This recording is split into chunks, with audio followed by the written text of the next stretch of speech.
ಅವರ ಆರೋಪಗಳು ಇದೆ. ಸುದೀಪ್ ಸರ್ ಮುಂದಿದ್ದಾರೆ ಅನ್ನೋ ಒಂದು ಕಾರಣದಿಂದ ಇವರು ಇಷ್ಟೊಂದು ಮಾತಾಡ್ತಾ ಇದ್ದಾರೆ ಅನ್ನೋದು. ಅದ್ರ ಬಗ್ಗೆ ಏನ್ ಹೇಳ್ತೀರಾ? ಆಗಲ್ಲ ಬ್ರದರ್, ಅದೆಲ್ಲ ಹಂಗಾಗಲ್ಲ. ನೀವು ದೇವ್ರು ನನ್ನ ಹಿಂದ್ಗಡೆ ಇದ್ದಾನೆ, ನಾನು ಹಂಗಂತ ಹತ್ಯೆಗಳು ಮಾಡ್ತಾ ಹೋಗ್ತೀನಿ ಅಂತ ಮಾಡೋಕ್ಕಾಗಲ್ಲ. ನಾವು ಕೂಡ ಅದಕ್ಕೆ ವ್ಯವಸ್ಥಿತವಾಗಿ ಸರಿಯಾದ ನಿಟ್ಟಲ್ಲಿರಬೇಕಾಗತ್ತೆ. ನೋಡಿ, ಇದೆಲ್ಲ ಕ್ಷತ್ರಿಮತೆ. ಇದು ಕ್ಷತ್ರಿಮತೆ ಏನು ಗೊತ್ತಾ? ಸಾರ್ ಹೆಸರು ತಗೊಳ್ಳೋದಲ್ಲ. ಇದು ನಾನು ಮಾಡಿರೋದು. ಇದು ಎಲ್ಲ ವಿಚಾರಕ್ಕೆ ನಾನು ಮಾಡೋದು ಒಳ್ಳೇದಕ್ಕೆಲ್ಲ. ಹಂಗಾರೆ ಹೋಗಿ ಸಾರಿಗೆ ಥ್ಯಾಂಕ್ಸ್ ಹೇಳಕ್ಕೆ ಹೇಳಿ ಅವ್ರಿಗೆ. ಇವನು ಮಂಜನ್ಗೆ ಹೋಗಿ ಅವ್ರ ಮನೆಗೆ ಹೋಗಿ ಒಳ್ಳೇದು ಮಾಡಿದ್ದೀನಲ್ಲ ಸ್ವಲ್ಪ ಕೆಲವು ವಿಷಯಗಳು, ಹೋಗಿ ಅವ್ರ ಮನೆ ಮುಂದೆ ದೀರ್ಘದಂಡ ನಮಸ್ಕಾರ ಮಾಡಕ್ಕೆ ಹೇಳಿ. ಹಂಗಾಗೋದಿಲ್ಲ. ಇದೇನೆಂದರೆ ಕ್ಷತ್ರಿಮತೆ. ಇವನು ಮಂಜನ್ಗೆ ಅರ್ಥ ಆಗಲ್ಲ. ಅದ್ರಲ್ಲಿ ಹೇಳ್ತೀನಿ, ಹುನ್ನಾರ, ಕುತಂತ್ರ, ಸ್ವಕುಚ ಮರ್ದನ. ಅಂದ್ರೆ ಇದನ್ನ ಯಾರು ಕನ್ನಡದವ್ರಿಗೆ ಕೇಳಿಸ್ಕೊಂಡು ತಿಳ್ಕೊ ಮಂಜ, ನಿನಗೆ ಇಷ್ಟು ಕನ್ನಡ ಬರಲ್ಲ ಅಂತ ಗೊತ್ತು ನನಗೆ. ನಿನ್ನ ಕನ್ನಡದಲ್ಲೇ ಮಾತಾಡೋರು ನಿನಗೆ ಅರ್ಥ ಆಗದಂಗೆ ಮಾತಾಡಬಲ್ಲೆ ನಾನು. ಅವ್ರ ಹೆಸರು ತಗೊಳ್ಳೋದಿದೆಯಲ್ಲ, ವಾಚ್ಯ ಬೇಕಂತ ಪರ್ಪಸ್ಫುಲ್ ಉದ್ದೇಶಪೂರ್ವಕ ಪೂರ್ವಾಗ್ರಹ ಪೀಡಿತ ಮಾತುಗಳದು. ನಾನು ಮಾಟೆ ಮೈನರ್. ನಾನು ಈಗ ಇನ್ಮೇಲೆ ನಾನು ಏನು ಮಾತಾಡಬೇಕಾದ್ರೂ ಇದಕ್ಕೂ ಸಾರ್ಗೂ ಯಾವುದೇ ಸಂಬಂಧ ಇಲ್ಲ, ಇದು ನನ್ನ ಸಂಪೂರ್ಣ ನನ್ನ ಹೇಳಿಕೆಗಳು ಅಂತ ಒಂದು ಡಿಸ್ಕ್ಲೈಮರ್ ಹಾಕ್ಲಾ ಇವ್ರಿಗೆ. ಈ ಸಿನಿಮಾದಲ್ಲಿ ಹಾಕ್ತಾರಲ್ಲ ಹಂಗೆ, ಮಂಜ ನಿನಗೆ ಹೇಳ್ತಾ ಇರೋದು ಅಂತ ಹಾಕ್ಬಿಟ್ಟು ಮಾತಾಡ್ತೀನಿ ಇನ್ಮೇಲೆ. ಇಷ್ಟು ಮಾತಾಡ್ತಿರೋದು ಮಂಜನಿಗೆ, ಬೇರೆ ಯಾರಿಗೂ ಅಲ್ಲ. ಈಗ ಇನ್ನೊಂದು ಮುಖ್ಯವಾದ ಪ್ರಶ್ನೆ ಏನು ಅಂತಂದ್ರೆ, ಇತ್ತೀಚಿನ ದಿನಗಳಲ್ಲಿ ಸಾಕಷ್ಟು ಸಮಸ್ಯೆಗಳಿದೆ ಚಿತ್ರರಂಗದಲ್ಲಿ. ಅದ್ರ ಬಗ್ಗೆ ಏನ್ ತಲೆ ಕೆಡಿಸ್ಕೋತಿಲ್ಲ, ಧ್ವನಿ ಎತ್ತುತ್ತಾ ಇಲ್ಲ. ಆದ್ರೆ ನೀವೇ ಟಾರ್ಗೆಟ್ ಯಾಕೆ ಈ ಒಂದು ವಿಚಾರದಲ್ಲಿ? ಜನತಾ ಟಾಕೀಸ್ ಮಾಡಬೇಕು ಅಂದರು, ಅದಕ್ಕೆ ನಾನು ಕೆಲಸ ಮಾಡಿದೆ. ನನಗೆ ಗೊತ್ತಿದ್ದ ಕೆಲಸ ನಾನು ಮಾಡಿದೆ. ಅದಾದಮೇಲೆ ಈ ಮಾಲ್ಗಳಲ್ಲಿ ಬುಕ್ ಮೈ ಶೋ ಕುತಂತ್ರಗಳು. ಮೊದಲು ಧ್ವನಿ ಎತ್ತದವನು ನಾನೇ ಆ್ಯಕ್ಟ್ ಮಾಡಿರೋದು. ಒಂದು ಸಿನಿಮಾ ರಿಲೀಸ್ ಆದಾಗ ನಾನೇ ಬುಕ್ ಮೈ ಶೋ ಆಫೀಸ್ಗೆ ಹೋಗಿದ್ದೆ, ಅದು ನಮಗೆ ತೊಂದರೆ ಆದರೂ ಪರವಾಗಿಲ್ಲ ಅಂತ. ಈ ಪೈರಸಿ ವಿರುದ್ಧ ಎಷ್ಟು ಧ್ವನಿ ಎತ್ತಿದ್ದೀನಿ. ಇದಕ್ಕೆ ಟೆಕ್ನಿಕಲ್ ಆಸ್ಪೆಕ್ಟಲ್ಲಿ ಗೊತ್ತು ನನಗೆ ಏನೇನು ಮಾಡಬೇಕು ಅಂತ. ಕೇಳಿ, ಕೆಲವು ನಿರ್ಮಾಪಕರು ನಮ್ಮ ಜೊತೆ ಸ್ನೇಹಿತರಾಗಿರೋರ್ಗೆ ಯಾರು ಮಾತಾಡೋಣ, ಅಟ್ಲೀಸ್ಟ್ ಅವ್ರಿಗೆ ಅರ್ಥ ಆಗೋರು ಮಾಡೋಣ. ನಾವು ಡಿಸ್ಕಸ್ ಮಾಡಿಲ್ವಾ, ಮಾತಾಡಿಲ್ವಾ, ಅದಕ್ಕೊಂದಷ್ಟು ರೈಟಿಂಗ್ ವರ್ಕ್ಸ್ ಮಾಡಿಲ್ವಾ, ಅದಕ್ಕೆ ಏನೇನು ರೂಪುರೇಷೆ ಮಾಡಬೇಕು ಮಾಡಿಲ್ವಾ. ಕಳಶಾ ಬಂಡೂರಿ ಡಾಕ್ಯುಮೆಂಟ್ರನ್ನೇ ಮಾಡಿದ್ವಿ, ಕನ್ನಡ ಸಿನಿಮಾ ರಂಗದ ಪರವಾಗೇ ಮಾಡಿದ್ದದು. ಟ್ರಿಬ್ಯುನಲ್ ನೋಡೋ ತನಕ ಆಯಿತು, ಇದಾಯಿತು. ಕಾವೇರಿ ಹೋರಾಟಗಳಿರ್ಬೋದು, ಆಮೇಲೆ ಅದೇ ವಿಶಾಖ ಗೈಡ್ಲೈನ್ಸ್ ವಿಚಾರ ಬಂತು, ಮೀಟು ವಿಚಾರ ಬಂತು, ಎಲ್ಲ ಯೂಟ್ಯೂಬಲ್ಲಿ ತೆಗೆದು ನೋಡೋಕೆ ಹೇಳಿ ಸರ್ ಅವ್ನಿಗೆ, ಮಂಜನ್ಗೆ ಎಷ್ಟು ಕೆಲಸ ಮಾಡಿದ್ದೀವಿ ಅಂತ. ನಾನು ಇದು ಒಂದೊಂದನ್ನು ಹೇಳೋ ಅಗತ್ಯ ಇಲ್ಲ.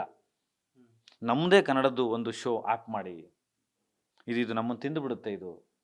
ಆಮೇಲೆ ಪರಭಾಷಾ ಚಿತ್ರಗಳ ಜೊತೆ ಕಾಂಪಿಟೇಷನ್ ಏನು, ಅದೇ ತಮಿಳರು ಕನ್ನಡದ ಚಿತ್ರರಂಗದಲ್ಲಿರುವ ಕಾವೇರಿ ಇಶ್ಯೂ ಮಾತಾಡಿದಾಗ ನೋಡಿ, ಎಲ್ಲದರಲ್ಲೂ ತೆಗೆದು ನೋಡಿ ನನ್ನ ಪಾತ್ರ ಎಲ್ಲೆಲ್ಲಿದೆ ಅಂತ ಬರುತ್ತೆ. ಎಲ್ಲದರಲ್ಲೂ ಹೋರಾಟದಲ್ಲಿದ್ದೀನಿ ನಾನು, ಎಲ್ಲದರಲ್ಲೂ ಕೆಲಸ ಮಾಡಿದ್ದೀನಿ. ಆದರೆ ಇದೊಂದು ಈಸಿ ಟಾರ್ಗೆಟ್ ಅನ್ನಿಸ್ತು ಇವ್ರಿಗೆ. ನಾನು ಈಗಲೂ ಪ್ರಶ್ನೆ ಕೇಳ್ತೀನಿ, ಒಂದು ಕುಟುಂಬ ಅನ್ನುವವರು ನೀವು ನನ್ನ ಕರಿಬೋದಾಗಿತ್ತು, ಕರೆದು ನೇಣಿಗಂಬಕ್ಕೆ ಹಾಕ್ಬೋದಾಗಿತ್ತು. ಹಾಗಾದರೆ ಇದೊಂದು ಎಕ್ಸಾಂಪಲ್ ಆಯಿತು. ಬೇರೆ ಯಾರೋ ತಪ್ಪೇ ಮಾಡಿದ್ರು, ಅಕಸ್ಮಾತ್ ನಂದೇ ತಪ್ಪು ಅಂತಿದ್ರು, ನೀವು ತಪ್ಪು ಮಾಡೋಕೆ ಹೊರಡ್ತೀರಾ. ನಿಮಗೆ ಈ ಚಿತ್ರರಂಗನ ಕುಟುಂಬ ಅಂತ ಹೇಳುವ ಅಧಿಕಾರ ಈ ಮಂಜಿನಂಥವ್ರಿಗೆ ಇಲ್ಲ. ಆ ಮರ್ಯಾದೆ ನೆನ್ನೆ ಕಳ್ಕೊಂಡ್ರು. ಈಸಿ ಅಕ್ಸಸ್ ಇದ್ವಲ್ಲ ಬಾಸ್, ನಾವೇನಿಲ್ಲ ಉಗಾಂಡದಲ್ಲಿ ಹೋಗಿ ಕೂತಿದ್ವಾ? ಕೊಳಪಟ್ಟು ಹಿಡಿದು ಕೇಳ್ಬೋದಿತ್ತಲ್ಲ ಅವರು. ಸರಿ, ನ್ಯಾಯಾಲಯಕ್ಕೆ ಹೋಗೋಣ ಬಿಡಿ. ಇನ್ನು ಮೇಲೆ ನಾನು ತುಂಬ ಚಿಕ್ಕವನು, ನನಗಿಂತ ಕಿರಿಯನಿಲ್ಲ, ಅವ್ನು ಮಂಜ ತುಂಬ ದೊಡ್ಡವನು, ತುಂಬ ಪ್ರಭಾವ ಇರ್ಬೋದು ಈ ಮೇ ಬಿ. ನಂದು ಎಲ್ಲ ಹೋರಾಟಗಳು ಇನ್ಮೇಲೆ ಕೋರ್ಟಲ್ಲಿ ಮಾಡ್ತೀವಿ, ಇನ್ನೆಲ್ಲ ಹೋರಾಟಗಳನ್ನು ಮಾಧ್ಯಮದಲ್ಲಿ ಮಾಡ್ತೀವಿ. ಆಮೇಲೆ ಅದೇನೋ ಸಬ್ಸ್ಕ್ರೈಬರ್ಸ್ ಅಂತ ಅಂದ್ರಿ, ಇದನ್ನು ಹೆಚ್ಚು ಮಾಡ್ಕೊಳಕ್ಕೆ ನಾನು ನನ್ನ ನಿರ್ಮಾಪಕರುಗಳ ಬಗ್ಗೆ ನಾನು ಮಾತಾಡ್ಬೇಕಾ? ನನ್ನ ಹತ್ರ ಇಶ್ಯೂಸ್ಗಳಿಲ್ವಾ? ನನ್ನ ಚಾನಲ್ ಮಾತಾಡ್ತೀನಿ, ನಾನು ಯಾಕೆ ನಿಮ್ಮ ಚಾನಲ್ಗೆ ಮಾತಾಡ್ತೀನಿ? ಅವ್ನಿಗೊಂದು ಬೇಸಿಕ್ ಆಲ್ಗ್ಯಾರಿದಮ್ ಅಂತಾರೆ ಮಂಜ, ಬೇಸಿಕ್ ಸೆನ್ಸ್ ಇದು. ಅವ್ನು ಮಂಜಾನೇ ಮಾತಾಡಿದ್ರೆ ಅವ್ನಿಗೆ ಹೇಳ್ತಾ ಇದ್ದೀನಿ, ಅದೇ ಅವನು ಕೋಕೋನಟ್ ಮಂಜ ಇದ್ದಾನಲ್ಲ, ಕೊಬ್ಬರಿ ಮಂಜ ಇದ್ದಾನಲ್ಲ, ಅವ್ನಿಗೆ ಹೇಳ್ತಾ ಇದ್ದೀನಿ ನಾನು. ಅವನೂ ಬೆಳೆದು ಬಂದಿರೋ ದಾರಿ ಬರಲಿ, ನಾನು ಬೆಳೆದು ಬಂದಿರೋ ದಾರಿ ಬರಲಿ.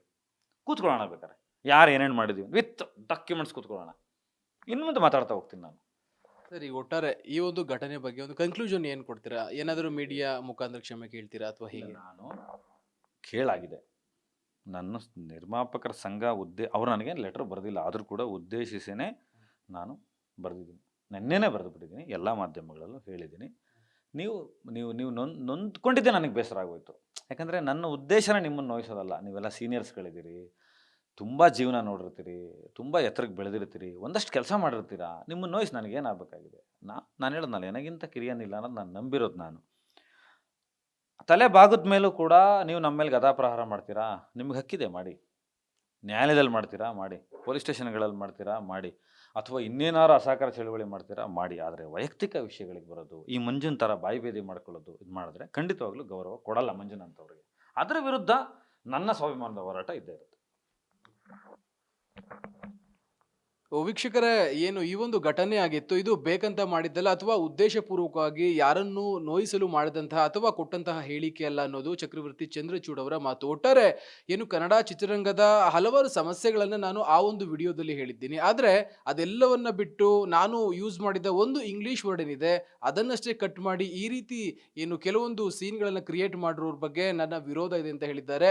ಇನ್ನು ಮುಂದಿನ ದಿನಗಳಲ್ಲಿ ಇದರ ವಿರುದ್ಧ ಹೋರಾಟ ಯಾವ ರೀತಿ ಇರುತ್ತೆ, ಅವರು ಯಾವ ರೀತಿ ಮಾಡ್ತಾರೆ ಅದೇ ರೀತಿ ನಾನು ಮಾಡ್ತೀನಿ ಅಂತ ಹೇಳ್ತಾ ಇದ್ದಾರೆ. ಒಟ್ಟಾರೆ ಕಾದು ನೋಡಬೇಕಾಗಿದೆ ಇದು ಎಷ್ಟರ ಮಟ್ಟಿಗೆ ಏನು ಕೋರ್ಟ್ ಅಥವಾ ಕಚೇರಿಗಳಲ್ಲಿ ಇತ್ಯರ್ಥ ಆಗುತ್ತೆ ಅಂತ. ಕ್ಯಾಮರಾ ಪರ್ಸನ್ ಪ್ರದೀಪ್ ಜೊತೆ ಗಿರೀಶ್, ಗ್ಯಾಂಡಿ ನ್ಯೂಸ್, ಬೆಂಗಳೂರು.